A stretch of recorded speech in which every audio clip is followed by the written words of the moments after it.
sure. Welcome back, everybody, to another Purpose Served podcast, man. I got a legend in the building. Very, very special Yeah. guest, man. My man Mikal Settle owns Blaise Training. You can find your nutrition on there. You can find training on there from online, in-person workouts. He do individual workouts, uh, plans, and all of that. And also, he has apparel on his website that I'm going to be putting in the description below. And thank you for being a part of the podcast yet again, man. This is Yes, going sir. You on. already know. This is going on almost a year that we've known each other, man. And Yeah. I reached out to you about last year around this time, asking for some advice, and just hearing your background and your story through Reagan. And ever since then, man, you've been my guy, dog, for real. No, for sure. And so, man, I appreciate you having me on again, man, because it's like time is everything. But I love being on the podcast, bro, and like giving people some sort of inspiration if I can, and like yeah, bro, I'm excited. And to even dive into it, bro, like let me put this on side. To dive into it, bro, like you thought you had me think of something self-reflection that you was just talking about as far as like the last conversation. And so I feel like that's something that you have to review on a consistent basis. Is really self-reflect. And you told the story about self-reflecting. Okay, is this something I really want to do? And once you got to that point where you didn't have to question, you kind of knew back into it. But then even self-reflection for me, bro, like let's just say, for example, like I've been like, so was it about 2, 3 weeks ago going through some relationship stuff, right? And so when it ended, I had to reflect, okay, and to give you a little background on as far as like just in general, for the past 6, 7 years, I've had like relationship problems literally around the same time, bro. It's crazy. Like it's crazy. I was like, what is going on in the universe, or what's going on? Like, what is God doing? Like, what is he trying to teach me? But in order for me to like, and I'll kind of speak on what I kind of learned, but on that situation right after, I was like, okay, first it definitely made me sad and stuff like that. But I was Of like, course.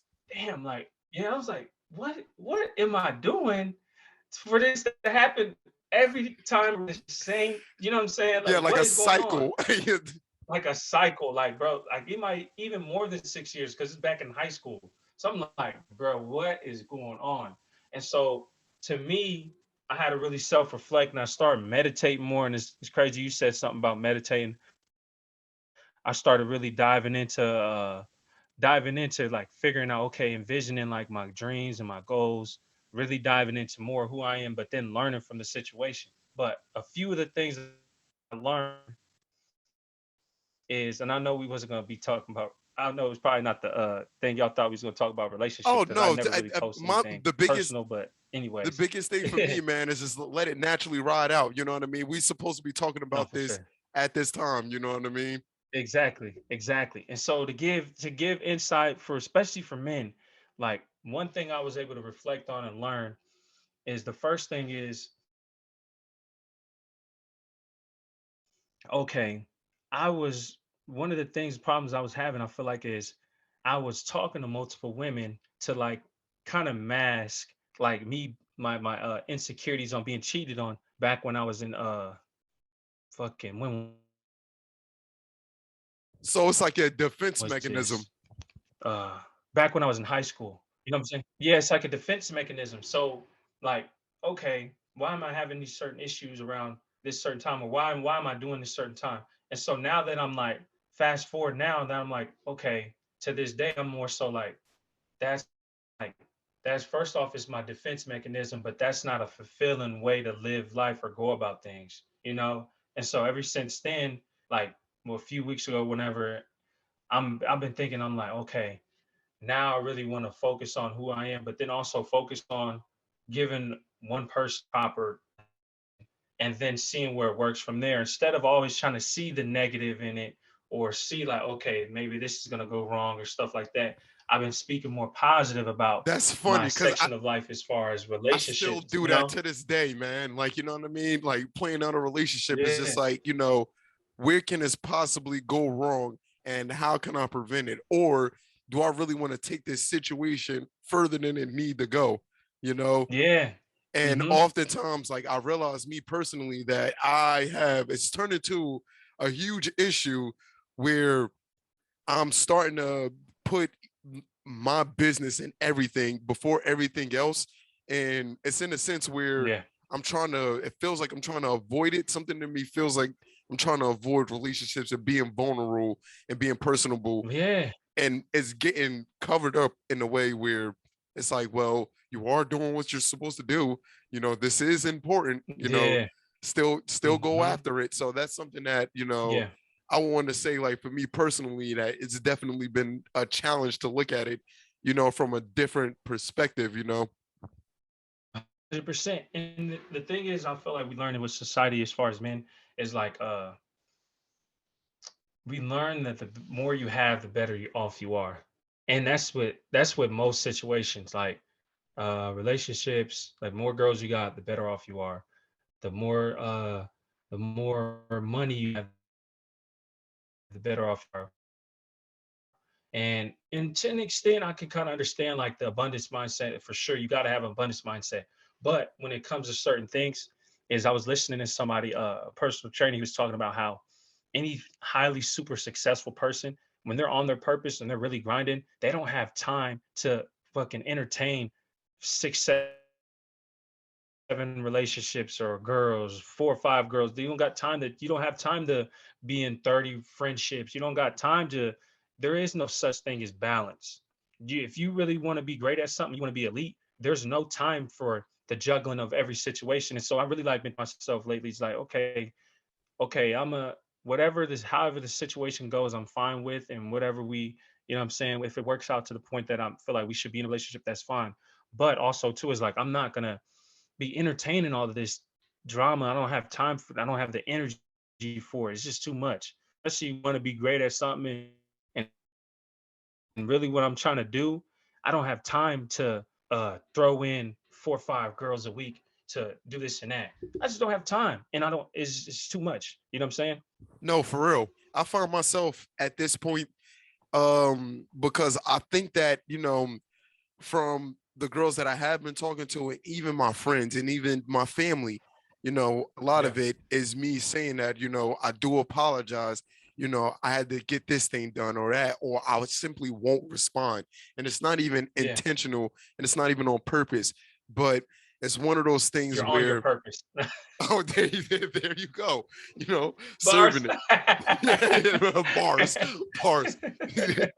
But it's to me, it's something that I realized a long, long time ago, especially when I was really, really down on my luck, that Yeah, I knew that I was willing to sacrifice any and everything for what it is that I'm trying to do and the life that, that I'm trying to yeah, fulfill. And I would, in relationships, anything, you know what I mean, in order to go towards that. And it's something that you even say that because most people don't understand the great deal of sacrifice that automatically come with it, and yeah. that's not a good feeling. and It's not. It's and people, lonely. it's very lonely, you know what I mean, and it's It's something lonely. for me.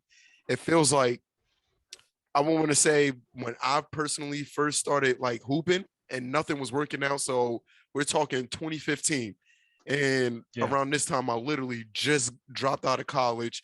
you know I'm literally acting a fool, you know what I mean. And at the same time, my goal was to play basketball, but I got everybody around me, saying, just be an apprentice, go get a trade, and all of these things that I was highly considering.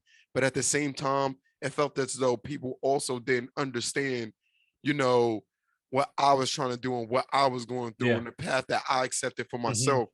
So the more I kept pushing and things wasn't working, and just breaking the barrier of entry, and we're talking about sports, basketball as an adult. So Yeah. it's just Hmm. like, oh my God, did I really just accept this for my freaking life and reality? This is not No, the facts. smartest thing, Yeah. Daryl, and you Hmm. hear it all the time, um, hoop dreams, like, and that's something that personally affected me. Like just hearing that, Yeah. yeah, I was 25, 26, but man, it's over. You know what I mean? If you wasn't Yeah. da da da this, da da da da that, but it taught me literally so much about literally how the universe works, but it just took me Yeah. thinking in so many different perspectives and understanding so many different things to piece it all together to make it make sense. And Hmm. it took me 2 years to get over that hump. And then once I Yeah. did, I still had incredibly bad habits that, that carried over from college that eventually led me to fall back with basketball where I was playing it, but lose the opportunities that I built up for myself. And now I'm finding Yeah. myself, just like what you just said, in the same cycle. But I realizing Yeah. that my priorities was like real bad. It's like one stretch I'm Hmm. committed, one stretch I'm really Yeah. not. I'm halfway, my heart halfway with it. But more than Yeah. not, it was with it. But Hmm.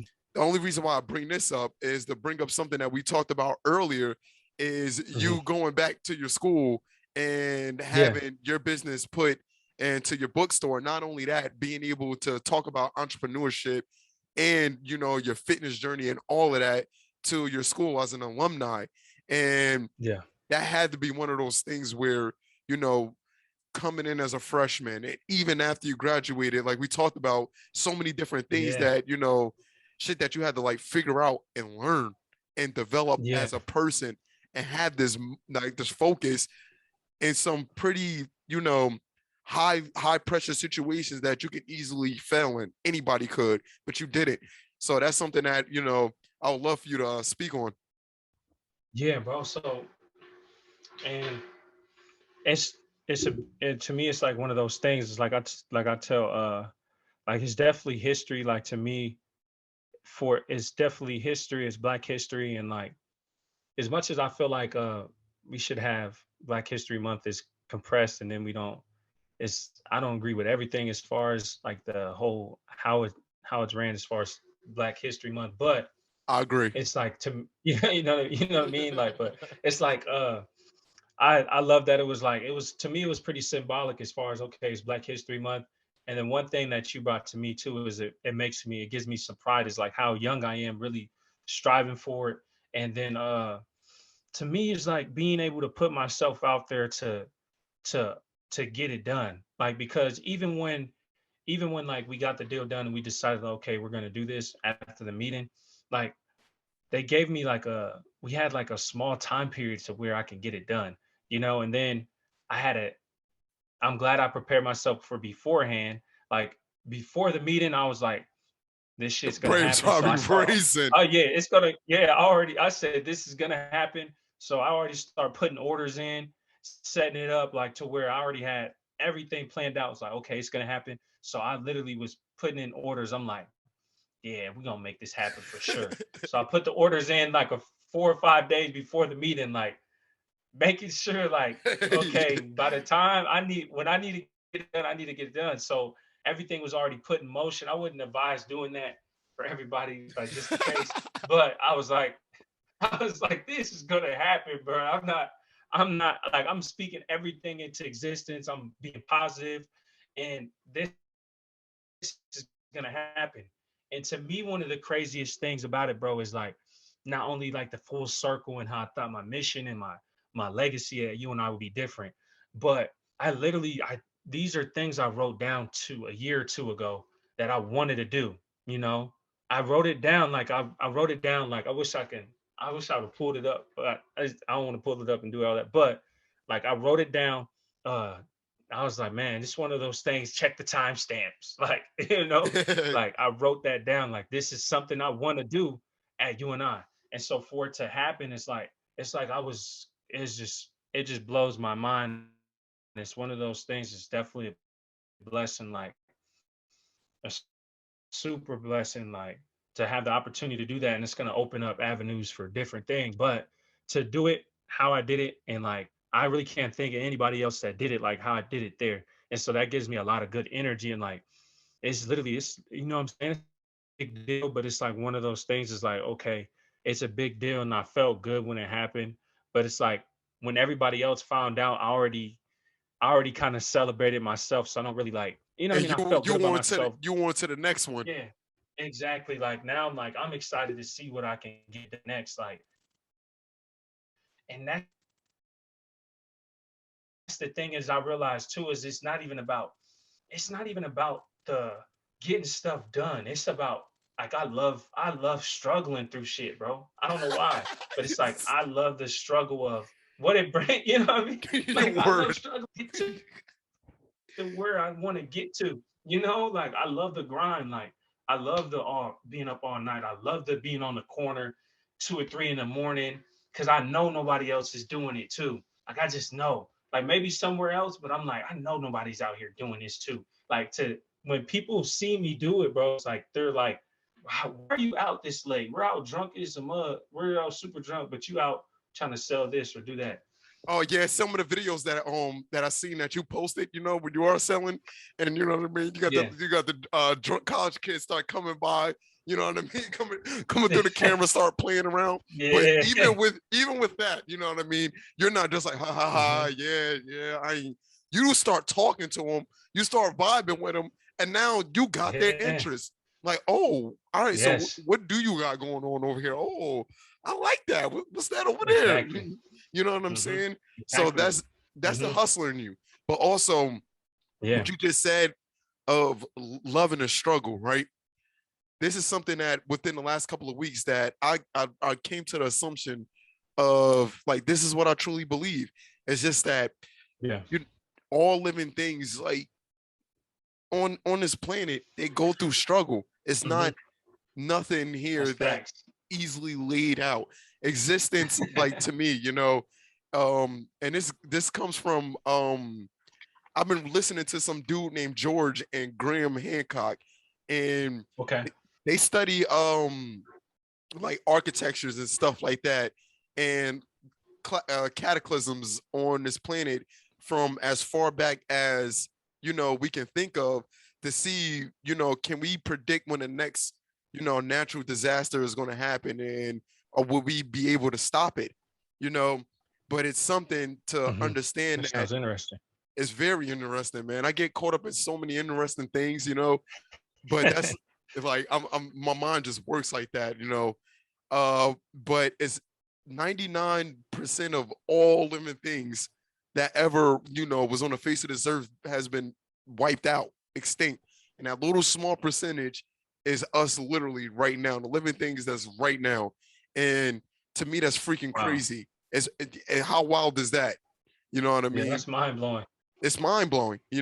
So to me, it's very interesting to understand our mortality, but also what people try to do with their mortality without even really understanding what they're doing, and how our grandparents, our great grandparents keep passing down this information to keep trying to push us along, keep pushing us along in spite of every single struggle that they've been through. And when the one thing that makes me Yeah. really think about this is that last year around this time, I did this little two-part series called The Great Migration, because I wanted to learn Okay. about how did we really get here as a people, and how do we get to this point as a people Yeah. within the last couple hundred years, and that's not a long time, you know. It's not. And to understand that majority of us, came through that little port in South Carolina, and then not Mhm. only that, a couple hundred years later, we're literally everywhere,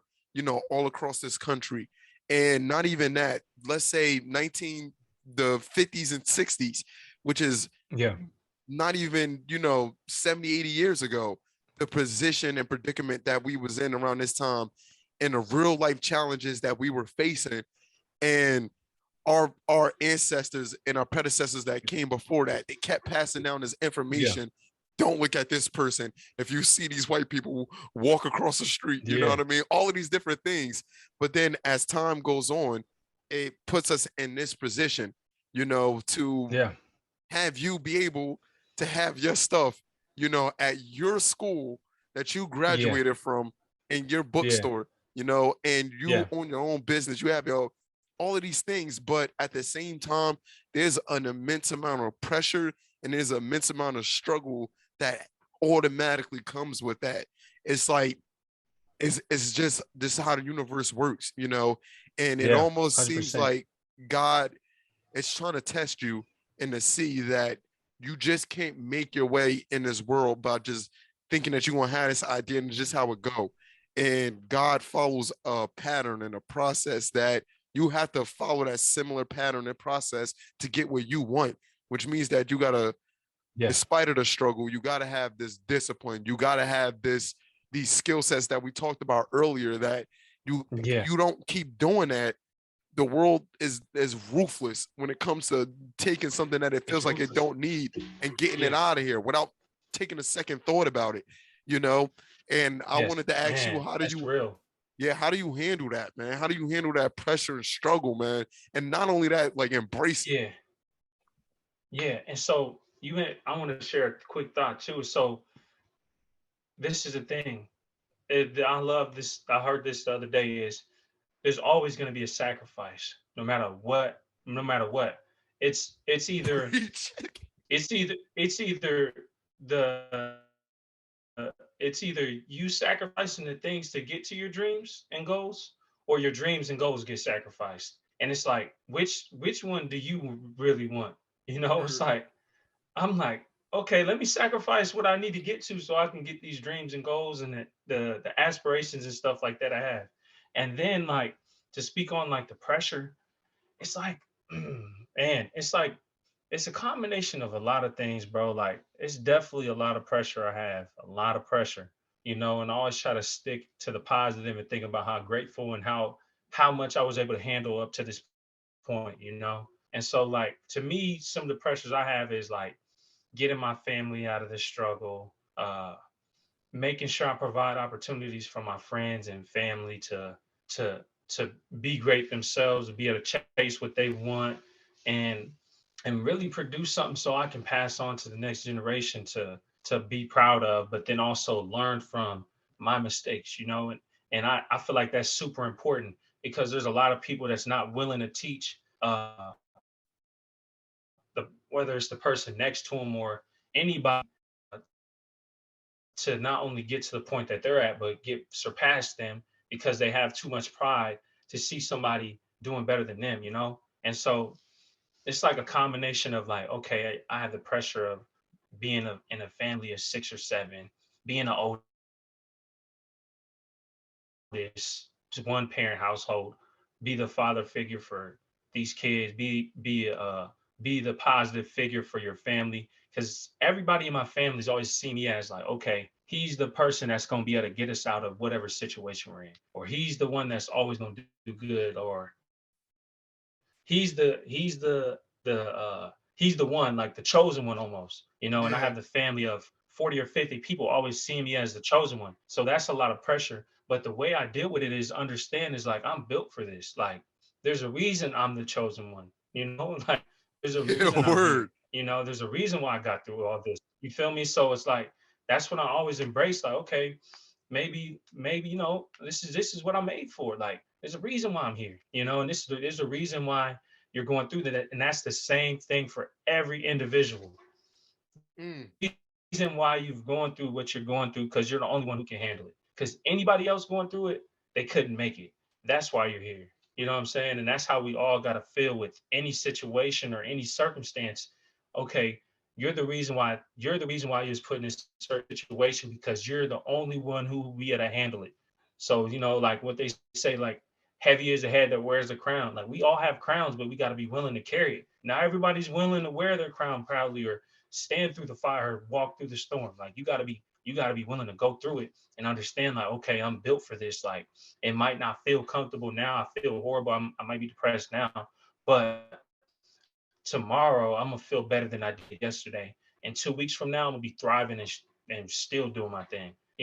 So those are ways I kind of handle it. I have those pet talks with myself during my workouts, especially during my workouts. I get super amped up. I'll be like, man, you're the one. Like there's a reason you're here. Like, like you're the That's shit. Like I yo. be That's telling kind of myself funny. that all the time.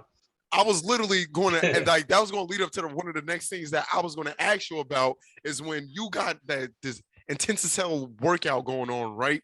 And you feel yourself, you're really physically and mentally at the brink. What's going on in your head? Yes. Like, what's going on in your head in those moments when you're like, I can everything, I can give up right now, but I know I'm not. Yeah. What starts happening? Yeah. Oh yeah. So I'm gonna be honest. So there's times I'll be like, man, fuck it, not stop. I'm not gonna lie. But like I tell people all the time is when I have those breakthroughs, it's like the best feeling ever because there's no better feeling.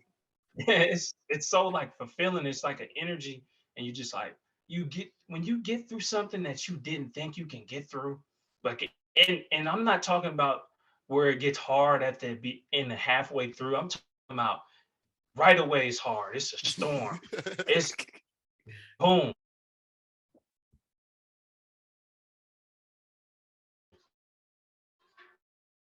It's hard. And Yeah. that's the thing. I work out with you. Are you are you sure you want to work out with me or do you want to just start working out? Because it's a big difference. And that's why I don't say that to people, but I kind of evaluate them like I kind of get a good sense sometimes, but I'm like, well, we'll see. I don't know if you really want to work out with me like that. You don't really because I wanna go there. You know what I'm saying? And I'm not saying I'm the best shape of anybody, but I like to go there. I like to see people face failure and see what they do Yeah. after that. And so like when I get to those points and what I'm thinking is like, it's a combination of like, Meryl, just quit. Why do you don't have to do this no more. You don't even play no more. Like, why are you working out this hard? And then it's a combination of like, cause you're made for this. Like, this is you. Like, you the best. You know what I'm saying? That just got Like, me. it's like you talking to yourself. Yeah. Chill. Like you made for this. Like this. Like that's why you doing this. Like you start really having those conversations with yourself. And when the other side really get through it, man, dog, it's the greatest feeling Yeah, in the world. you go Like to a whole new it's the level. greatest feeling, whole new level. And that's why I be like, bro, I know. And then like I do like working out with people new because it's like it gives them a good feel. It's like, okay, this is like the average of kind of what we're gonna be doing, like when we're working out together. Cause I'm not gonna bullshit the workout. I'm going hard. Like you're gonna have to pick it up. We're gonna feed off of each other. I'm gonna try to pump you up, but we're gonna both bring the fire. I don't want to go to the gym and have just be chilling, talking, texting. Hey, we I at the hate gym. that. That's Oh, he said, "Hey, man, we at the dog. gym." I don't want to. Oh, matter of fact, hold on. I think I got my shirt on now. Hold on. Yeah, no. Oh, yeah, yeah. Represent, yo. Represent. Hey, what is it? Less. Oh, yeah. Hold on. Less texting, more Let's flexing. let's text some more flexing, bro. That's what you gotta do. Stop texting in the gym, bro. Yo, Like I listen, understand you can pick your people, song, catch the whatever, but merch, it's catch the like, bro, apparel. work out. Man, look, let's Yeah, see, text some look at more that. flex. I got it Fire. on today. Golly, bro. Bro, come on, like people, come on, y'all. Like we here to grind. Like I don't wanna do that. Like we could talk after. But and then too is like the best thing to me is like there's this hill workout I do it's called King versus the Hill. And shout out to my queens too. We can call it Queens versus the Hill too. But we go to the hill and we do the workout, right? It's really simple. You do 5 light jogs, 5 back pedals, five lunges, and then 5 sprints up the hill. And so all the way up, 5 times of each. And Yeah, it so sounds simple, there's but literally, it sounds simple, but it's vicious. I'm not gonna lie. And so one thing I always tell one thing is that like in the beginning, you can kind of tell like we're talking a little bit. You can kind of tell when people it starts getting hard because it's quiet. All you hear is breathing. Ah, like trying to, people, what I'm saying, trying to grunt and trying to push through it. yeah, But at the end, the people who complete it, I promise you, bro, I love the feeling to see people complete it because it's like they be like, I tell them like, look, you didn't think you can do it, but now, like, how do you feel? Like they just feel amazing. Like you feel horrible, but you feel amazing, And it's like they're like, bro, this what a is like I juxtaposition, right? feel great. Like I didn't think I would do it. Yes, bro. Like it's like a different type of feeling. So it's like they gotta understand, bro. It's like that's where I love listening to David Goggins for real. Oh, that's You hear my me there? guy. Like cut out. Who going to Can carry you the still hear me? boats? Who going to carry the logs? Come on now. That's the homie right there, yo. No, for Yo, real. his intensity is very, very scary because it shows Yes. you what you are really capable of. That's why it's like really scary. Facts. It, It's scary, yeah, and that's facts. you can't Man, hide that's for what it's something so like that. because I'll be listening. You can't. And I was listening to him today, and it's like he every time I listen to him, he forces me to challenge myself. Like, Yeah. do you really want it?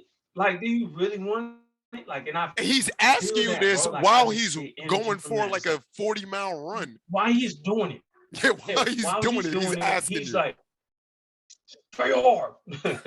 Stay hard. Yeah.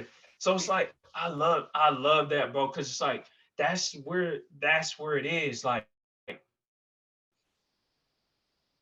you gotta embrace it, because like that's the thing is like sometimes I wish I can like put people in my mind or my body, like when I was going through, like when I was doing football, like doing the workouts, and I literally didn't know if it was gonna work out. I literally that's bars. I literally didn't know if it was gonna work out. Literally didn't. Like I just did not know. But for me to, I had to go in such a deep mode, like really go deep in myself to really pull it out, and then for me to, and then that's why I like bringing people to work out and stuff like that, because I want them to get that same feeling of like when I finished it, like, or I was going through it and I knew I was working the hardest in there. I knew I was going the hardest. I knew I wasn't, you know what I'm saying? I knew I didn't give up all the pain, all that, everything. Like that taught me so much. It taught me so much about how powerful your mind is, but also it only thing that matters if you're pulling that greatness out of you, you know? No, you're absolutely right. You have to go to um oftentimes I wouldn't say it's a negative space, but it definitely is a dark place because you go Dark you, place. you go through you go through these I would want to say these subconscious, well, conscious then subconscious layers of yourself that's showing you a limited version of yourself. And it's Yes. so right in front of your face, yo, where it's just like, you want to bust out 5 more reps. But during those 5, you going through those different layers of yourself that's going to give you every reason under the sun why you can't do it. And not only that, why it would be a really good reason to stop. And they're really good reasons. They're always really good Just reasons. You know what I'm real saying? good reason. Yeah, always. It Always. always makes sense. It always makes sense. Like, you know what? You do got something to do at 10 o'clock and it's 5 o'clock. You do need time to rest. Like, oh, you got all this time. Like Yeah, it for all real. makes sense. It all makes sense. It all makes sense. But you have to be willing to face it on occasion often to really push yourself. Like that's what I told the kid today that I was training. I told him like every time I start running that hill every year again, I really realize where I'm at in life mentally. Mm. I get to realize, okay, where am I at mentally? When I get to halfway through and I'm broken, I know like, okay, you're not there yet. You're not there yet.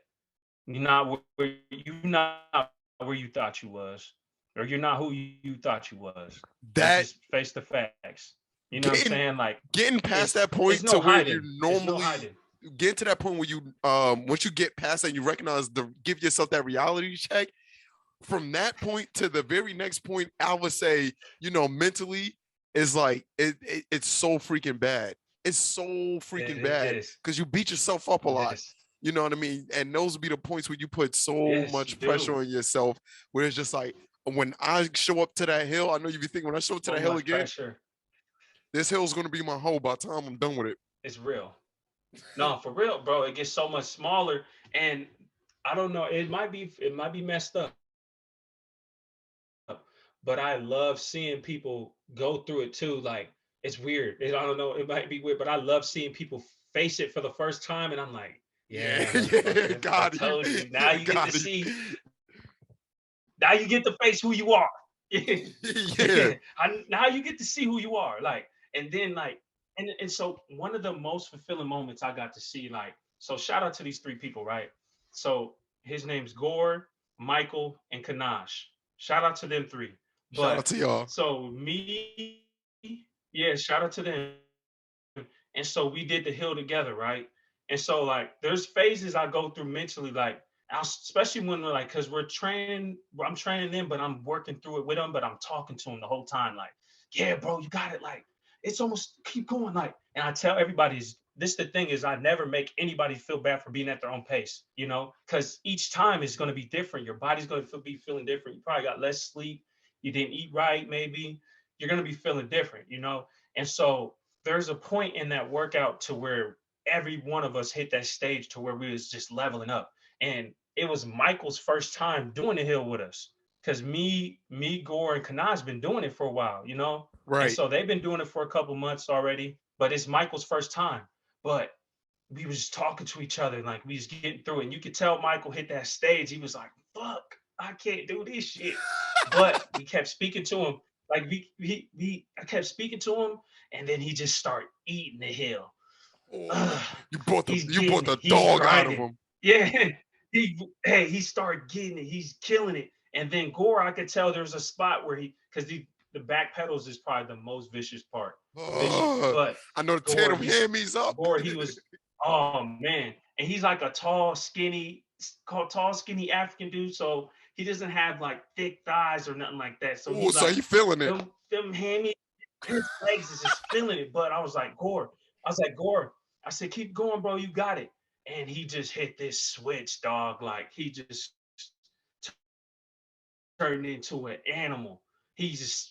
I'm like, dog, he's killing it. Like he's killing me in it. I'm like, bro, he's killing it. And I'm hyped too. I'm like, let's go, Gore. And like we all sat down. When we all finally finished, we sat down. I was like, and I was talking to each of them. And even Kanaj, he got a point to where he was feeling it and he just started eating it. And so we sat down and we just all felt like we just knew like it was a different energy. And we just all felt it like this was one of those moments. And I told each and one of them, like, because I can see it, like you can see it in their minds, because especially when you've been through it, you can read their mind where they feel They they're broken, unlocked it. but they push through it.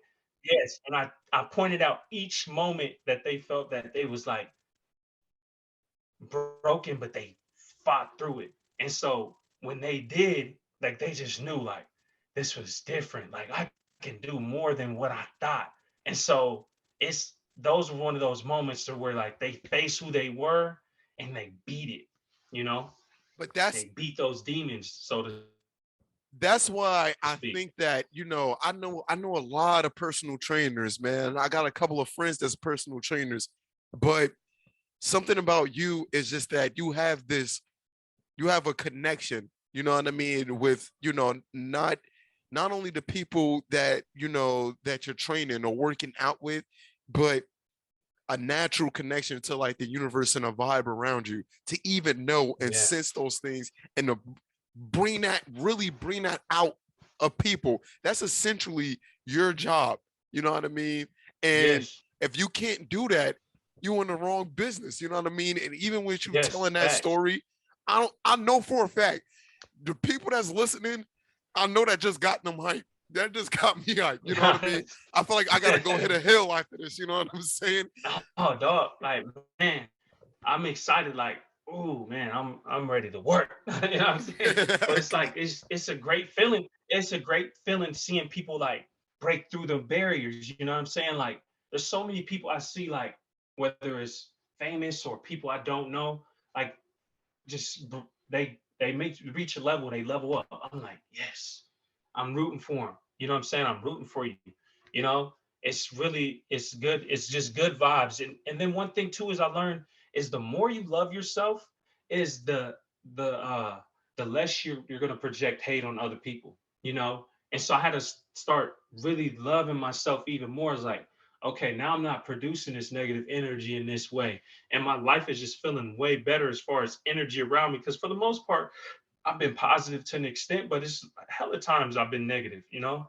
And so I always try to push okay, what can I learn from the situation? Okay, let me push something positive.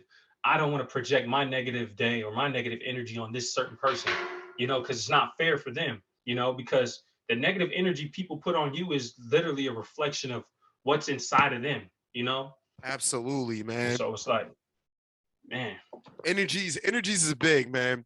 And it's something that you say that because that's something that, you know, I want to say social media is challenging me with. I'm first off, I'm yeah. really, really bad at just being on there consistently. That's something that I'm working on currently, right now, because like I'm big Hmm. on that. I don't want to Yeah.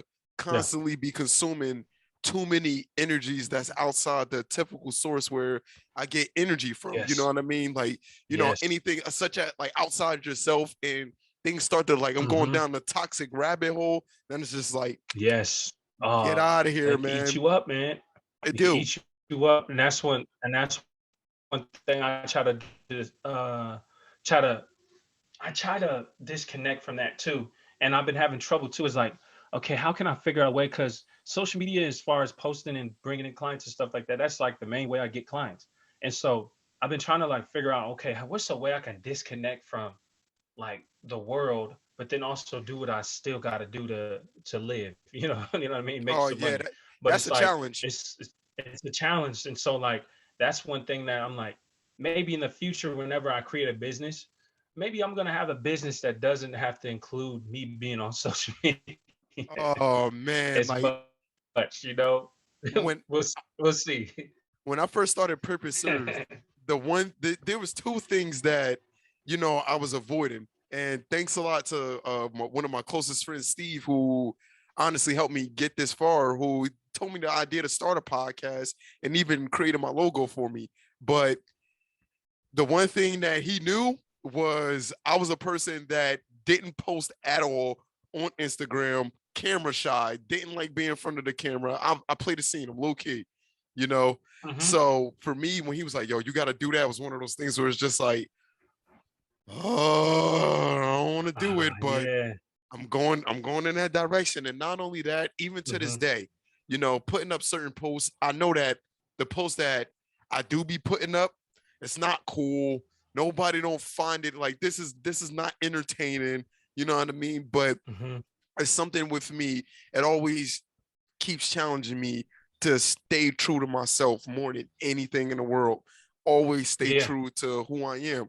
Don't try to conform if because you want to get more likes, you want to do this. This is something that like I challenge Yeah. myself with, but just simply, what message that you're trying to put out there, constantly put the message out there. And just Yeah.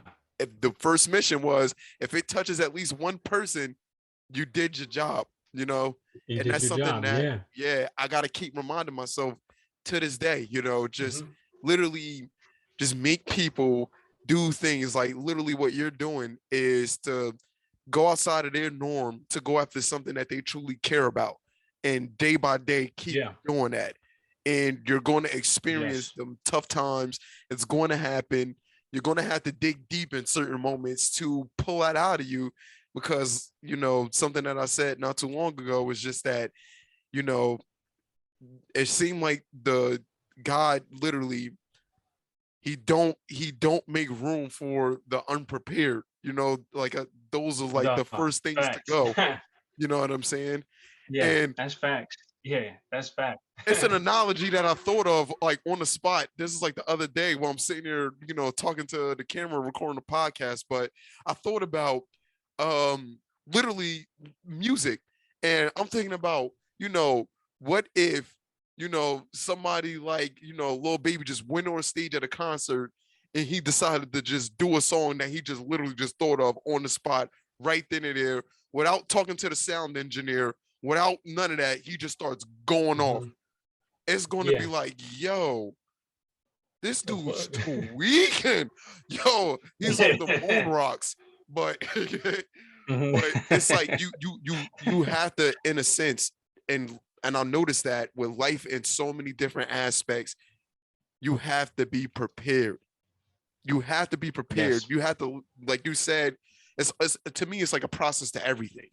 You have to really know the process Yes. in order for you to go through it. And I like that you said earlier when you go about training somebody that's like, just trying to get in shape and stuff like that, rather than, somebody that's playing like, to train to do something competitively.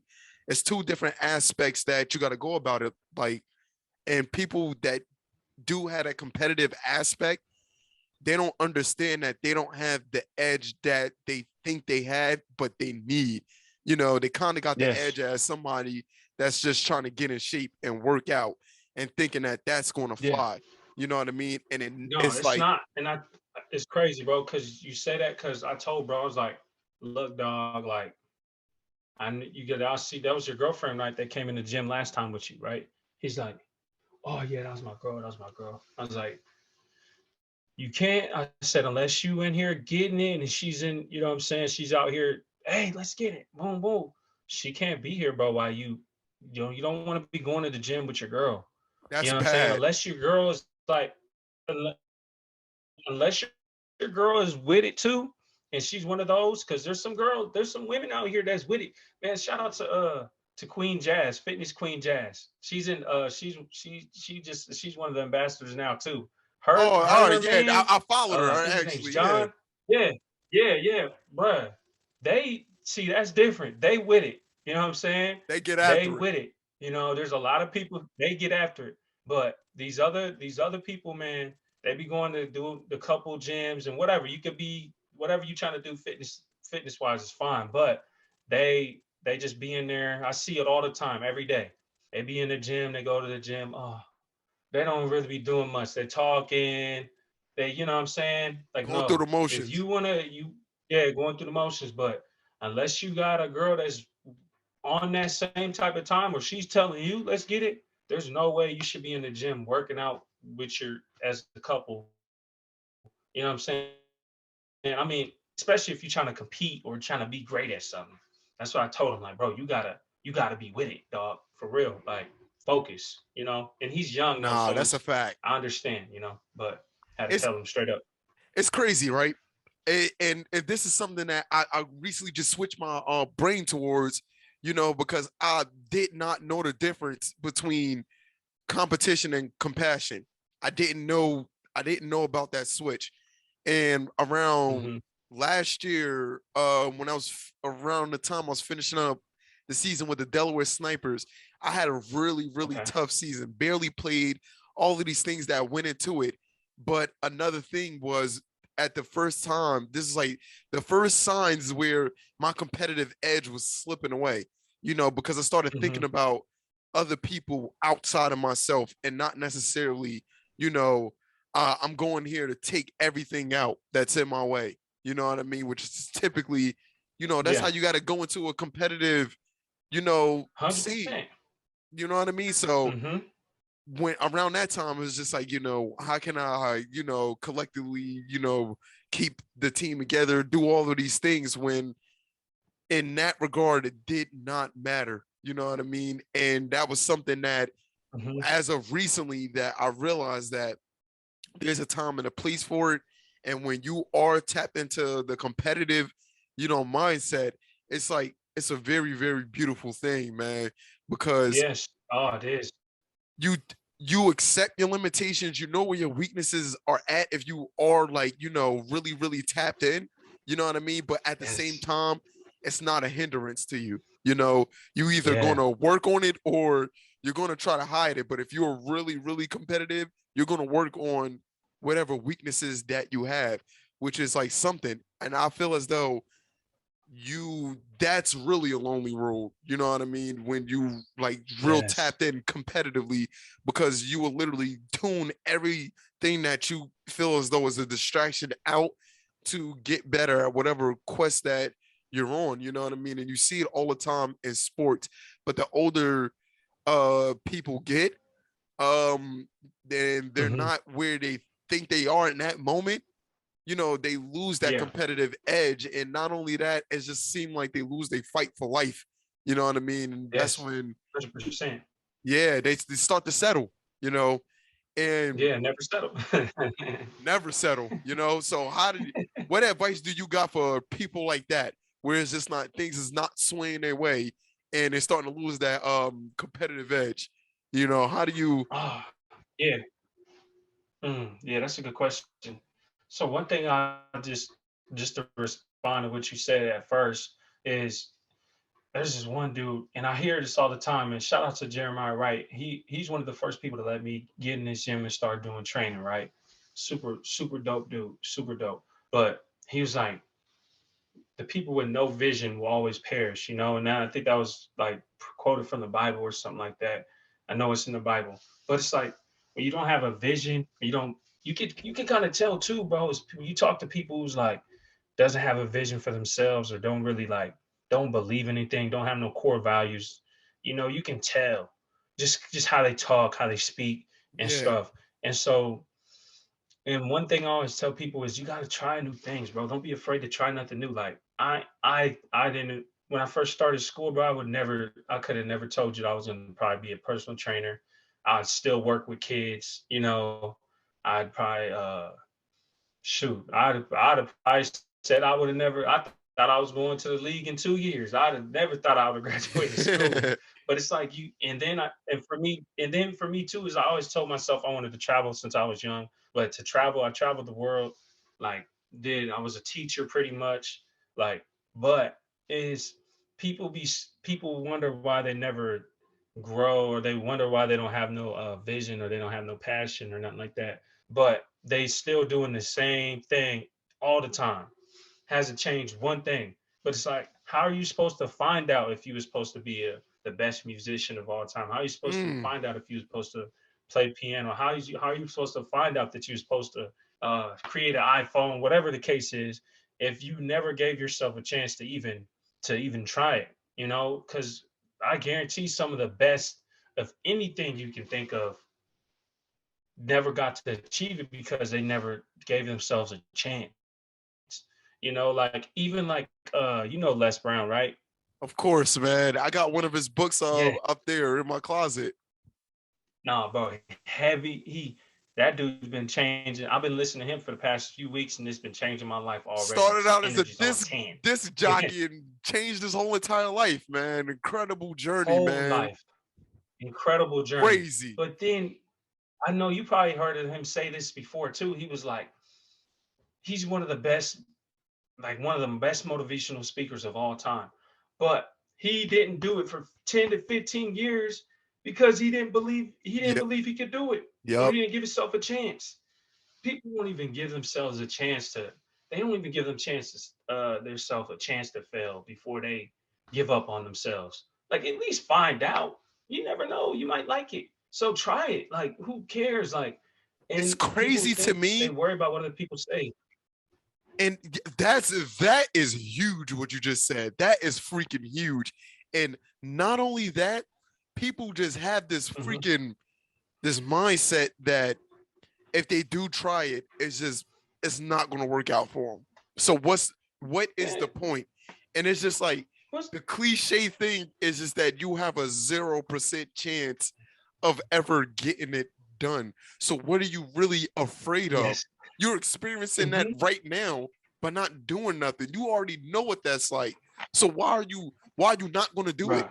Why? Man, just do it. Just do it. Just do it. Like, forget it. Why not? Why not? Like, like, okay, if it didn't work out, at least you tried. Like, that's one thing is like I as much as I'm afraid of failure, but I've never been afraid. I'm not allowing for fear to like hold me back. Like, when I tell you I went up to for me to even get on the team, right? Bro, I've literally had to go up to the coaching office 30 to 40 fucking times, bro. Over my span for me to even get on the team. Like, it was so Like, yeah, bad. He just was like, bro, I really want you to ah, talk about this right now. I really, because this is, okay. I would want to say, like, from the outside looking in, this is an extremely defining moment for your life of you breaking through a Yeah. barrier. You know what I mean? That most people literally Hmm. can't, but try. You know what I'm saying? So, Yeah, like, exactly. please, man. So yeah, so to even break it down, right? So when I first got even a little before, like, there was this coach that was there. He was coaching there, and he was like, I had him. He was recruiting me to go there, right? And so it wasn't like heavy recruitment, not a scholarship or nothing like that, not even a preferred walk on. He was interested. He thought I was a great athlete, whatever. And so he ended up leaving schools and coaching at a high school back in Ankeny, which is which is like the suburb of Des Moines where I'm from. And so he ended up coaching there. But then, so I didn't really have no good connections and coaches didn't really know me, whatever. So when I first got to campus, me playing in that freshman season wasn't gonna happen. You know what I'm saying? They was already in camp. The games are supposed to start soon and everything. So that wasn't happening. So automatically, my dreams of freshman starting crushed right off back. So I'm like, damn, Oh. this is bullshit. And so, you know what I'm saying? I got on campus and I'm just like, okay, you know what? Next year is going to be my time, whatever. And so when I initially got there was this fear of like, okay, I should go up there and talk to him. I should go up there and talk to him. And so I finally went up there and talked to him after a week or so. Then the freshmen, no, the walk-on tryouts and all that type of stuff is going on. And so I did that. No, he told me about that. He was like, it's going to be here this time, whatever. So then I did good and I ended up getting on, right? And so then I was on the team for 2 days, right? This is my freshman year. I was on the team for 2 days. Then they're like, hey, you didn't pass the NCAA clearinghouse. You didn't get cleared, so you can't play. Done for, I couldn't play, I couldn't come back on. I was done. I'm like, what the fuck? And No. so then I'm like, bro, this is bogus. Like, so I couldn't be on the team then. So then I was done off that freshman year. This is my freshman year. So then came back spring freshman year. I'm like, dog, let me try to get on. I keep going to the coaching office. He keeps pushing me off. He's either not there or nothing like that. But y'all, when I tell you, every time I had this feeling in my stomach where it just was like, no, don't do it. Like each step I took up the stairs, it was just like, no, you're gonna look stupid. Don't do it. He's gonna say no. You know what I'm saying? He'd be like, oh, I don't got time to talk this time. Come back this time, bro. Keep doing it. Keep doing it. And so then I end up getting on for the summer. And so the whole summer, bro, he finally let me on because he's like, bruh, no, actually, what was it? Spring ball. So I get on during spring ball, and he's like, he finally lets me on. He's like, look, bro, I'm tired of you coming in here asking me. Just and he told the other coach, go get him his stuff, bro. Like, get him a helmet, get him his shoulder pads. I'm tired of this dude coming in here. And I was like, and at that point, I was okay with and the feeling was horrible because I'm like, damn, I gotta keep doing this, but it's like I really wanted it. So then finally get on, I'm doing it, and everything's going good. Spring ball happens, and so then the beginning of before summer camp comes, like I have a meeting with I forgot who it was. I think it was a head coach. No, I had a meeting with the receivers coach, and he's like telling me, he's like, look, you're doing. He said you gotta. He said the things is just learning the plays, and then really is just developing. Just keep developing your route running because I'm originally a quarterback, not no damn receiver. And so it's like it was a big transition for me. And so, but then on top of that, bro, is like you got to understand people is when you're an underdog and nobody really believes you, you have to make things happen for yourself. So not let alone, thank God I was a quarterback in high school. I was able to process the plays a little faster. But when I would try to set up these meetings with the coaches, they wouldn't do it. He wouldn't want to sit down and be like, okay, here's these plays. This is from a receiver standpoint. Granted, he probably just didn't have time because he had all these other kids, but he wasn't trying to give me a chance. He wasn't going to sit down and tell me. So I had to teach myself the signals and practice on my own, write everything down to really learn them and hold them in. And so I had to do that on my own. But then on top of that, I had a meeting with Coach Farley, which is like the head coach. He's like, he sits me down. He's like, look, we only got 99 slots for the football team. So as of right now, you're probably not going to be on the camp, but going to fall camp, but you can still stay here and work out. And mind you, bro, I invested everything. I went all in. I got my lease for the summer as far as on campus to stay. Took out a little loan so I could stay on campus and have food. But then got a little job, a little side job. But this is wild doing 2-a-days during the summer. And so I'm like, fuck. I'm like, damn, Oh I'm more than my likely I'm not gonna be on the God. team by fall camp goes. Yes, bro, it's crazy. So more than likely I was gonna be on fall camp, but this whole time I went to all the summer workouts, everything like that. So then, bro, I got this anxiety in my head, but I'm like, I gotta make sure I show everybody that I'm not playing. And so I was working to be first in everything, working hard, lifting everything. I got super swole, got fast, everything. fast forward, those are the times that I learned the most about lifting and the importance of phases during everything. That's where I learned everything as far as working out. And so at that time too, I got really close with the strength and conditioning coach. And he don't know, but I was learning. I was a sponge. Whenever he was talking about this and that, I was learning. I was soaking it all in. But now I know now because I'm using it now. But it was a blessing in disguise, right? But that's another lesson. But anyways, by the end of that summer, they told me that, look, yeah, we don't have no slots for you. You're done. You got to wait till next year. So then I'm like, fuck. Like, Here we so go mind you, again. yeah, here we go again. So then I go through that process again, did the same thing, keep hounding him. He's like, all right, come back. And because he already knows me now, he's like, I'll come back in so and so in the spring and we'll figure everything out. And so then in my mind, I'm like, damn, this shit's tough. And so by this time though, I went hard, bro. This fall, like the fall leading into the winter conditioning part, which is between summer camp and winter conditioning, is literally the hardest part of anything. Even harder than the season, just because of, excuse me, how much time and stress and what you're doing. You're waking up 4 in the morning doing running, and then you got to get up in the afternoon. You got to do the workouts, 2 or 3 hour workouts, and then you're doing stuff on your own. You got rehab, and then me personally, I had to work 30 hours a week because I wasn't on scholarship. You feel me? So then I gotta Oh my do all God. that, and then you got school, bro. And so it's crazy, dog. Like, so then the spring comes up. I'm get through winter conditioning. Shit was vicious though. But this whole time, bro, my body's breaking down for real. And then, so during wintertime is like, I'm like, man, fuck it. I'm trying to go quarterback. So the whole time I'm doing quarterback workouts, doing quarterback meetings.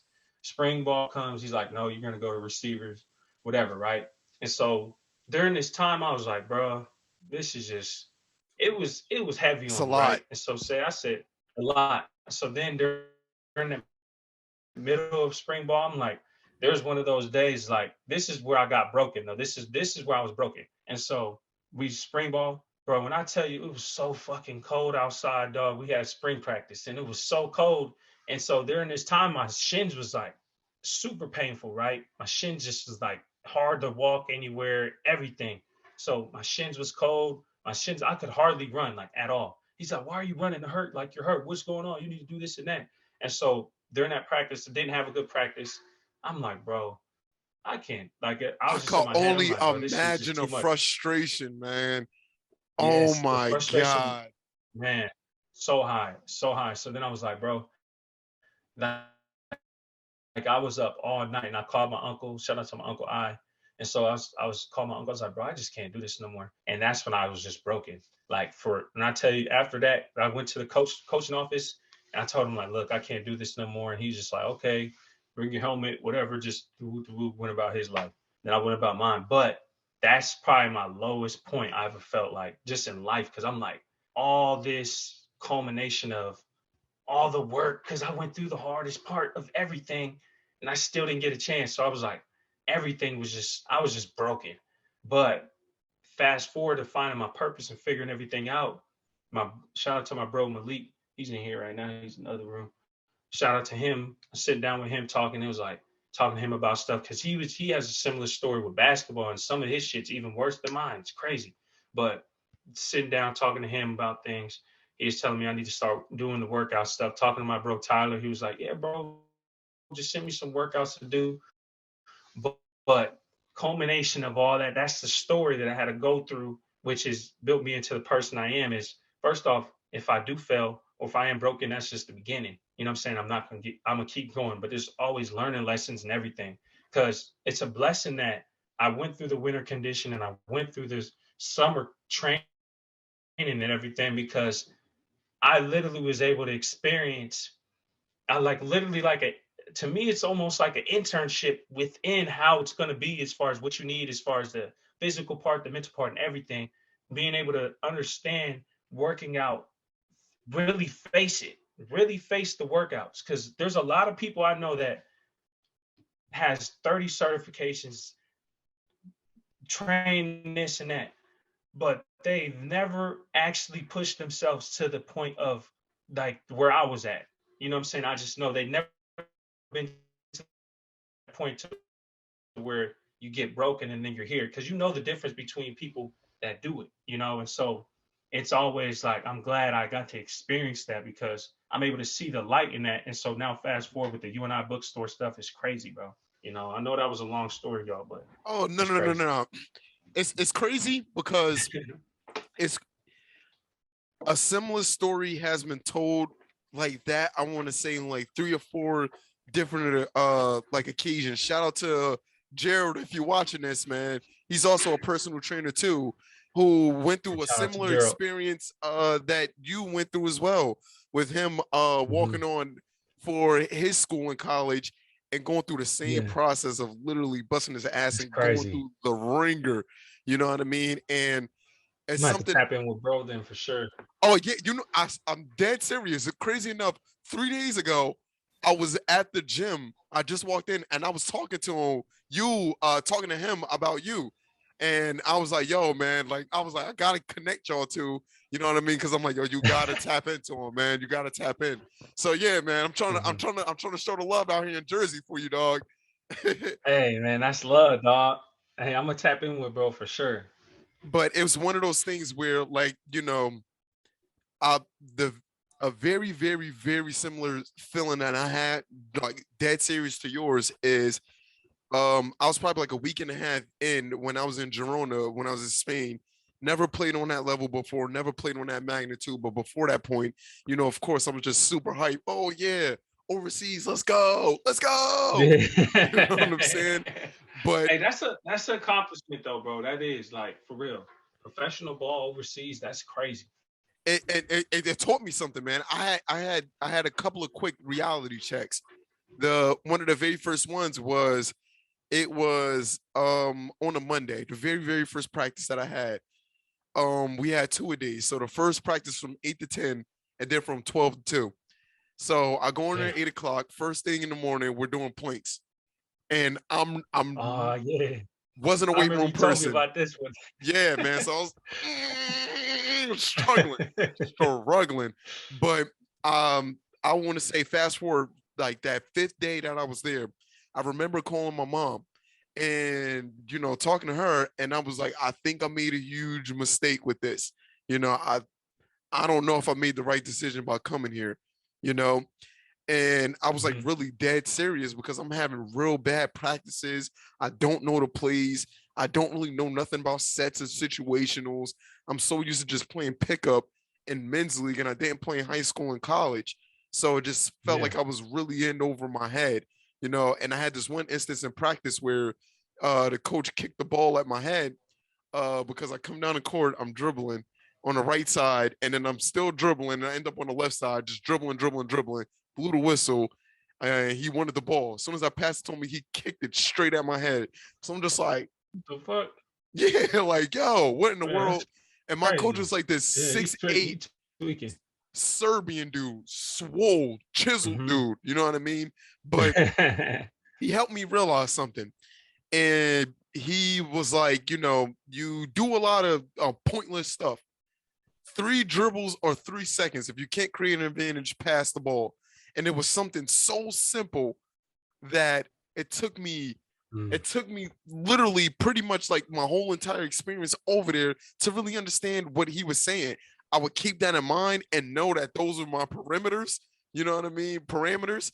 But at the same time, the more I went on, I started noticing like those uncomfortable situations made me do what you did, where I'm literally, and I still had this notebook, I'm drawing the plays. I'm trying to figure out what all of the 5 people and even the defense, how they're going to be set up, and going through these things Hmm. in my head. And at first, it's not Yes. making any sense to me. It's so frustrating looking at him like, oh my God, who goes where again? Like what's going Yes. on? And then next morning, knowing I had to wake up and go through this frustrating thing all over again. But the one thing I told myself was like, I'm going to be the first person at practice, no matter what. I don't care. Hmm. That's just the thing.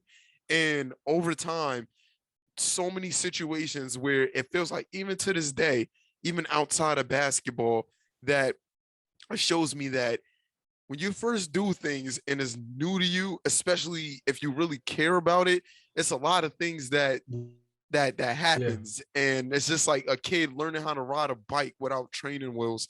It sucks at first and it's Yeah. painful, but over time you're gonna be popping willies, you know what I mean, and forget that you was falling off Mm-hmm. this bike. So it's just something that Facts. you That's facts.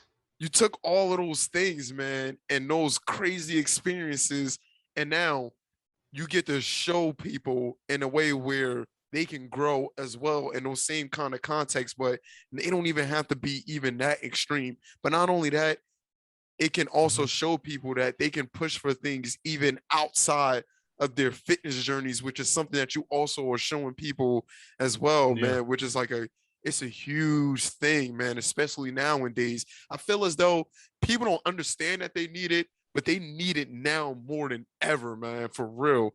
It's like a Yes. real That's need. facts. Mm-hmm. That's facts, man.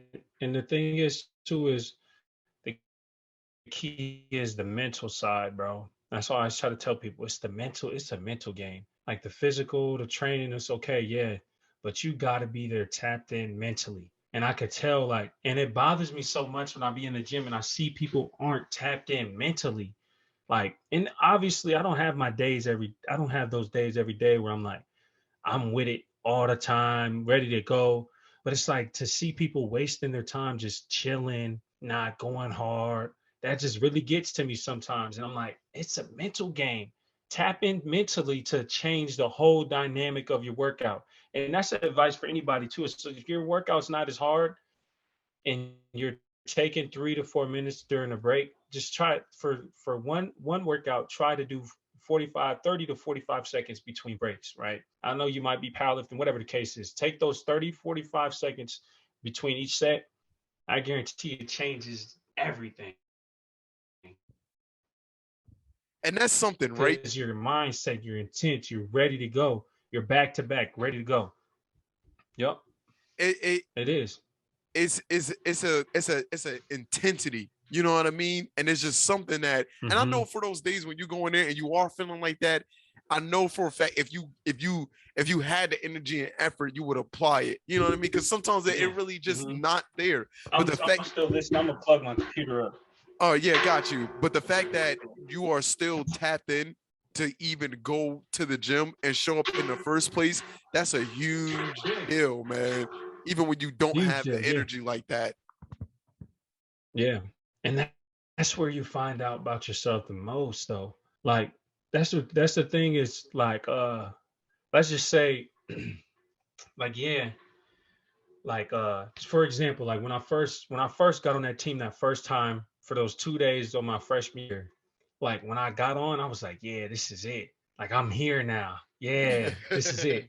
But it just started. That was just the beginning, you know? And that was it was literally just the beginning. And now being able to reflect on that, now I understand because when I got into the work, I was like, this shit's vicious. Like, this is hard. You know what I'm saying? Like, this Yeah, is hard. word. But this is hard.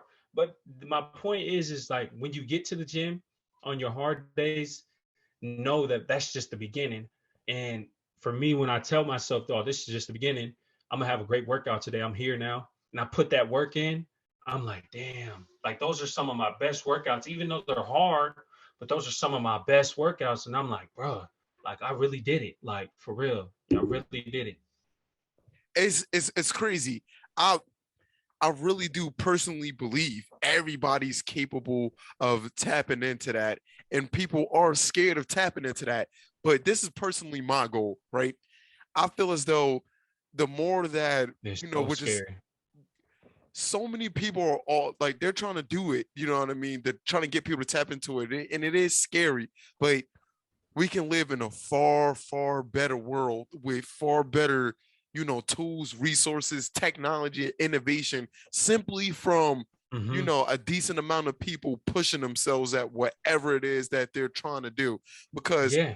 it's Mm-hmm. it's something with that, you know what I mean? Because I'm Yeah. starting to realize like it feels like this purpose serves thing is like an experiment, you know, because Yeah. like all the people that if I did not start, I would have never met. But also, if I wouldn't have never had these interactions like these, I don't know where my inspiration and motivation would be because it's just like it adds fuel to my fire to keep doing what I'm doing. But that's how I know it works because, Yeah. like, you know, I'm a um I'm a recipient of it. You know what I mean? Like I'm a Yeah. part of that Mhm. process that's like furthering Yeah. along. So that's why I say when I see you getting after it, Mhm. and not only that, you doing the same thing for other people outside of myself, that's a huge deal. And it makes the world to me like a better place and is underrated and people Yeah. don't take it as serious as they really should be. You know, I can't be extreme in that regard, but I'm okay with that because I know at the end of the day, you know, I'm not doing this for no glory or no fame Yeah. or anything. It's literally Mhm. to like to help the community around me, the society around me, and Yeah. I'm naturally Mhm. connected to people who literally do the same exact thing. Man, it's a great thing, but it's not easy, you know. Yeah. S- And that is going to No. be Yeah. No, that's facts. And I love that, bro. what was that? My bad. I said my bad. I was gonna say that's where you get these great podcasts and great conversations from, bro. And like, this is what I was going to say is like that sometimes it's like it could be like the recipe for people's greatness because all of those experiences Yeah. that you had leading up and to that point that I find like similar situations like I've been going down this Steph Curry rabbit hole looking at his story and got similar to Yeah. that. I listened to that podcast too. Where the last one you was talking about that Steph Curry too. I love that. The Yeah, shots and everything. yeah, because it's just like, yo, these dudes, like, and another person I was listening to as well was like Kyrie Irving on the different podcasts that they was on, and we all have like humble, similar beginnings where they went out and tried something and they was trash, but then as you Yeah. get on, yeah, for real, people get short-term memory loss, man. And I know, like for you probably get that all the time where people, Oh, it's just dog. like, yo, y'all know I wasn't always this person, but now it's Mhm. just like all of a sudden, you know, y'all Yeah. treat me as if I always want to be treated, but it's in the back end, it's like, yo, I didn't forget. I didn't forget when I had the build to get to this, and I didn't forget how y'all felt about me while I was going after and getting to it Oh, still. what? You know what I'm What, saying? bro? Don't get me started on. Bro. I tell you what, cause look, this is the thing. This is me and my bro Malik. We were talking about this all the time, bro. How fake social media is and how fake people are on there. And so me understanding that, I kind of try to use it to my advantage as far as with marketing and getting people attention and pulling things and people to gravitate towards what I'm doing, right? But the people bro, 80% of the fucking people that said congratulations to me about the You're Not stuff, whatever, these are the same people who didn't respond when I was asking for them to buy a $10 to $15 shirt in their DMs. These are the same people saying we're proud of you, congratulations. Bro, you didn't even respond when I said that shit. You didn't even say I'm going through a hard time, which is understandable, bro. People go through some stuff. I've been through some stuff too. I understand $10 to $15 sometimes. If you're really going through it, can be a stretch. But you didn't even respond. But these are the same people telling you, like I ran into somebody yesterday, was like, oh bro, I seen that, bro. That was super dope. But this is the same person that was trying to argue with me on social media about the dumbest shit. I don't even remember what it was, but it was some, I forgot exactly what it was, but it was so stupid. But this is the same person 2 years ago that was talking shit to me on social media, this and that. But you're the same person 2 years now. I see yesterday, you're like, oh, bro, I'm proud of you, bro. That was super dope. I was like, yeah, that's what's up. Like, man, get the fuck out of here, dog. Get out of here, dog. I don't, you know what I'm saying? I don't really do that type of stuff. But I'm like, oh man, I appreciate it. It's all love at the end of the day. But man, that Oh, shit is, yo, that's crazy come because on now. I catch those similar vibes, man. I catch those similar vibes, and I respond the same way. It's just like, yo, thank you. I appreciate it all, but you know what I'm saying? It's always one of Yeah, those, you know what I facts. mean? Always Yeah, one of like, those. yeah, And always. even for me, like, just like for me with basketball, man, And when I say I used to get clowned on all the time, oh my God. Laughs, jokes always coming in left and right. You suck, you trash this, and that. And now it's just like, it's always nothing but praise. And then, yeah, of course, here and there, it's like, yeah, you trash. But it, Mm-hmm. for me, at first, it was like, I had a hard time accepting that, knowing that, it was a part of me that just couldn't let things go. Still to this day, I'm still like that. You know what I mean? No, fact. Mm-hmm. But then after that, like the biggest thing that I want to say, another thing that I've been realizing is just character growth and character evolution. You know what I mean? And how over time you may not forget, but other people genuinely forget and they see you for what you Yeah, are now. And they just be like, that's fact. yo, you know what I mean? But it's just like, Come on now. I want to see if you really committed. Yeah, thank you for the congratulations, but do you really care? Do you really, really No, care? yeah. You know what I mean? And Mm-hmm. that's just like, for me, it's like the biggest thing, man. And social media literally cooks those situations up left and right. And that's another reason why I guess I'm not too fond of it, because it definitely creates a lot of fake love. You know what I mean? Man, it does, dog. It does. And I'm like, it's one of those things. It's like you always gotta see the good. You know what I'm saying? You gotta utilize it for what it is and understand it. Cause like when you understand how a system works, you can kind of you can play the game to break the rules. You know what I'm saying? You gotta know the law to break the law to an extent Yeah, too. word. You know what I'm saying? Like at least get away with it. Yeah, you know, bars. but so and so it's like you gotta understand how the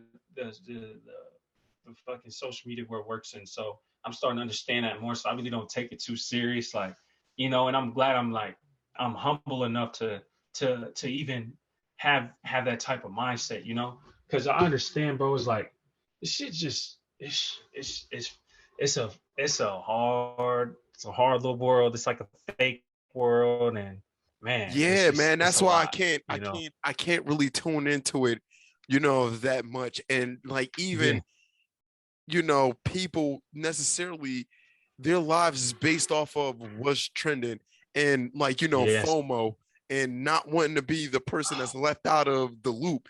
And Dog. I'm the type of person that I really don't care about what's really going on, to a Mm-hmm. certain extent, and that can be bad, but at the same time, I believe that it's a good thing because I can easily disconnect and connect with myself, or connect with what's going on around me, and tap into really what matters, instead of what I notice is, even when I'm talking to the people, you know, they tend to their values and everything in person is coming from a social media standpoint, where they Oh don't my really know God. authentically who they are. It's Oh hard to, man. you feel me? Like it's hard to have Oh like man. a I feel you, conversation. dog. It's like one of those things. This is a perfect Mm-hmm. analogy, right? People Social media creates long lasting small talk. So it's a bunch of things that people could talk forever about stuff that don't matter, but they can't handle situations or a conversation that matters, especially when it's pertaining to them and real life situations that they go through. And you often hear like, I don't care. I didn't really think about it. And they're trying to like dead it. But for me, I think that it comes across as lack of interest, but it's more so fear that they just suppressed and Yes. trying to tune out and don't ever want to Yeah. think about, because it's too scary Hmm. to wrap their mind around. It's Exactly. something that, you know, Hmm. I sense in conversations, you know what I mean? Yeah. But that makes me not want to have 100% a conversation to begin with. conversation. Yes. And the thing is like, bro, I'm to the point now because I used to think like people are like, why you talk why are you so deep? Why are you so deep? It's like, bro, I don't even want to talk to you about like fuck, I don't even want to talk to you about stupid shit like you be trying to talk about, bro. Like it's stupid. Like I want to talk about something like obviously like when it's like when people are expressing their emotions and everything like that, that's different, right? But it's like you can really tell, bro, people is just so sucked in to social media, they see what they see on this, whether it's news or like back then it might have been newspapers, right? But now it's and then it was Yeah. like two or three channels. Now it's like social media, like their favorite person on their favorite influencer says uh this and that. So now they're a big believer in this, and now they believe that. And it's like, bro, you don't even think for yourself. You don't even know who you are because you're so consumed in this outer world and outer sources you know? And so it's like, it doesn't even, it's stupid, bro. It really is. And people got to It understand is is. like, we're really programmed to a certain level to where you're so programmed to a level that you don't even understand that you're programmed. And so when it comes to, like you said, even like talking about certain things or even self-reflection, you go like this, you have so much resistance towards it because you're afraid to even dive into it. There's too much, you feel like it's too much for you to comprehend.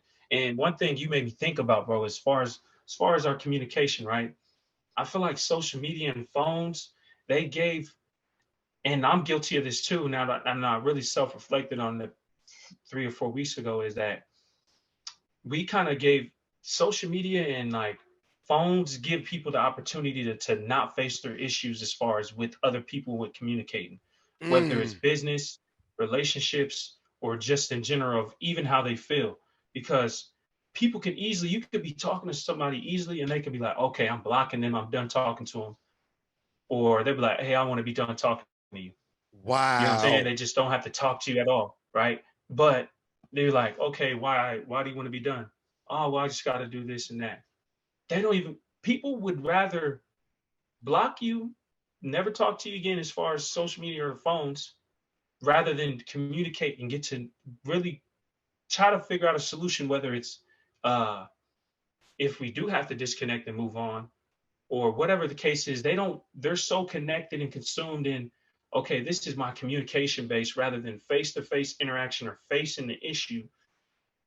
They can easily be like, okay, I'm done talking to you. All I got to do is block you and block you on social media. Now I get to forget about you.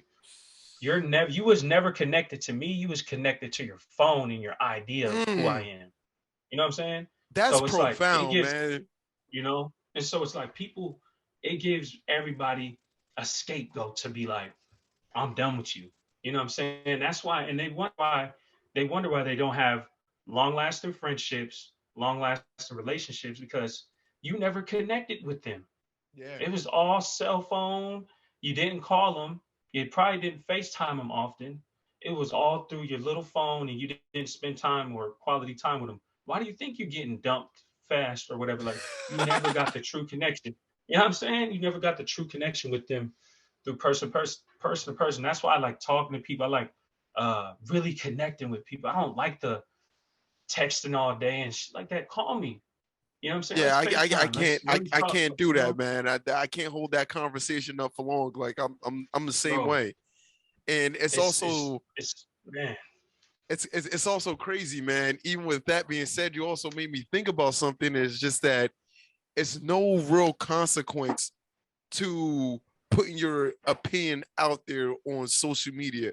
A lot of people are bold, you know what I mean? Man. When it comes to that standpoint, they say and put up a lot of things that they would not be doing in person. You know what I mean? Because Mm-hmm.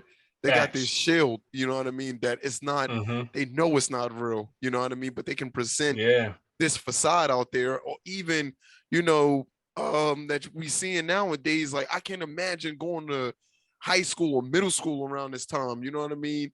And the amount of comments and posts and, you know, this type of stuff that, you know, it's serious. Like these kids is out here like suicidal and killing themselves based off of these aspects, you know, that's Yeah. they really like really perceiving these things as real. And it's two things that Mm-hmm. like make me like understand that, you know, things is never going to go back to what it was.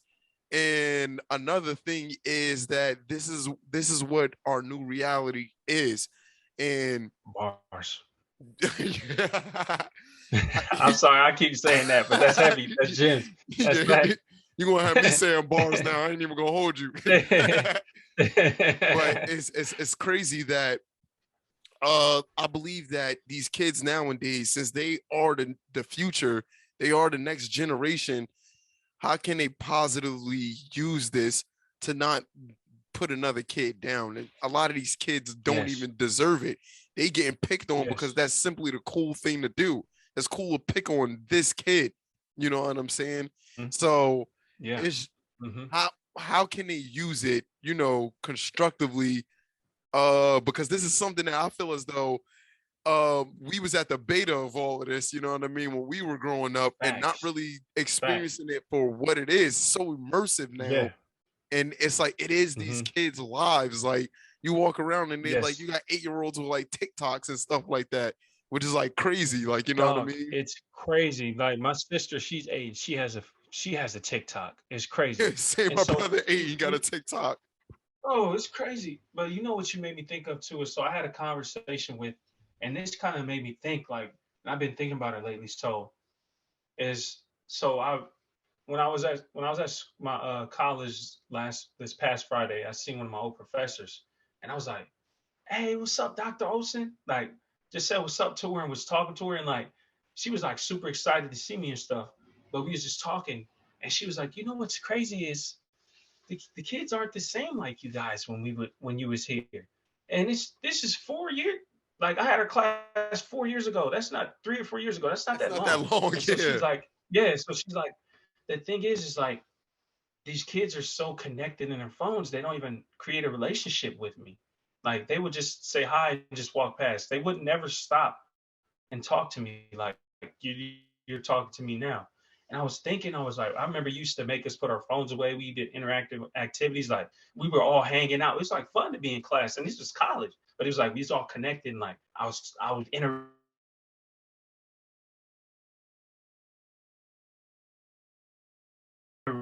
we would always interact with her, are so they were born, like you said, we was at the beta, we was at the beginning. Like I remember Wi-Fi first came out. And I was so confused, like, what? You don't have to Yeah. connect it to the The Ethernet? Ethernet. Like, this is crazy. Yeah, this is crazy. Like, you don't gotta use it. And then I remember first time I seen a laptop, bro, I was tripping. It's like you can download music, LimeWire. This is crazy, dog. Oh, I destroyed mad computers with LimeWire.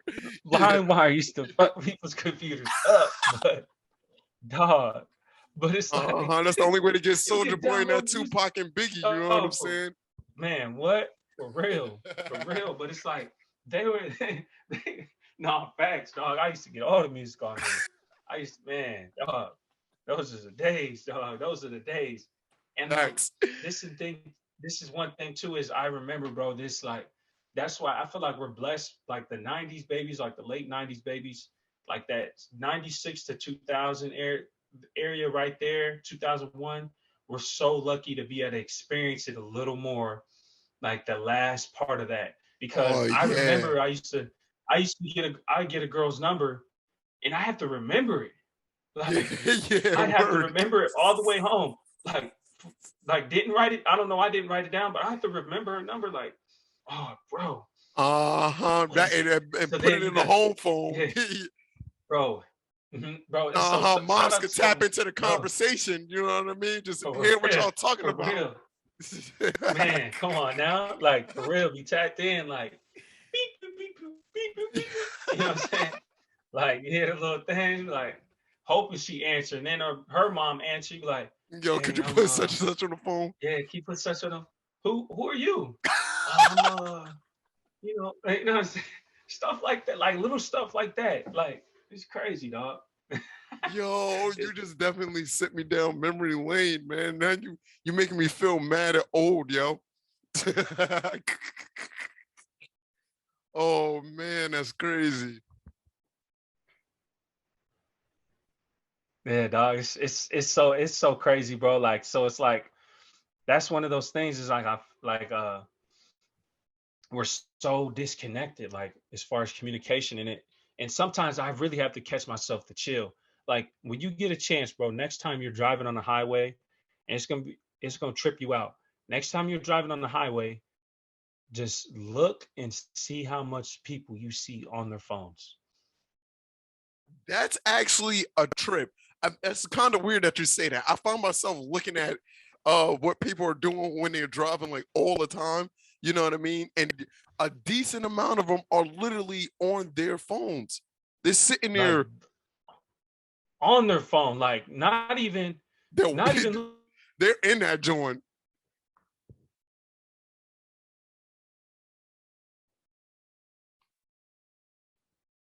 Yeah. looking up, like on their phone, bro. I'm like, come on and chill. Like, let me set my phone down.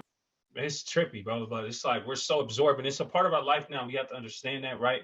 But it's like, okay, how do we go about ways to like teach this next generation of how to disconnect from this type of world?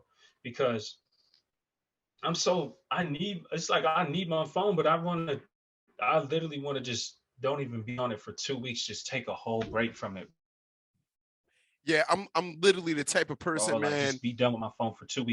not talk to anybody, There was stretches for me, I want to say like 3 years ago when I got like that a couple times where I literally did not contact anybody on my phone, talk to anybody, and I just used it to, watch film or watch things that's very pertaining. And then I got in the habits of doing that more and more. But it's just weird. I say from 2018 up until now, I started practicing a lot of things that allowed me to disconnect, which is something that I deeply felt like I needed because I was too involved in, Snapchat, Instagram, Twitter, like, and it felt like it kept getting me in trouble. So it was like, hmm how can I be disciplined enough to do it? And I figured like it's a pattern with me that I have to be wholeheartedly with something in order to do something. If I'm kind of like on the fence with it, I can't stick with it long enough to be wholeheartedly Yeah, with it. You know what I mean? I'm going to yeah. eventually just stop, So it's like it gets a point with me. I deeply got to be moved by hmm something for me to be like, okay, this is it.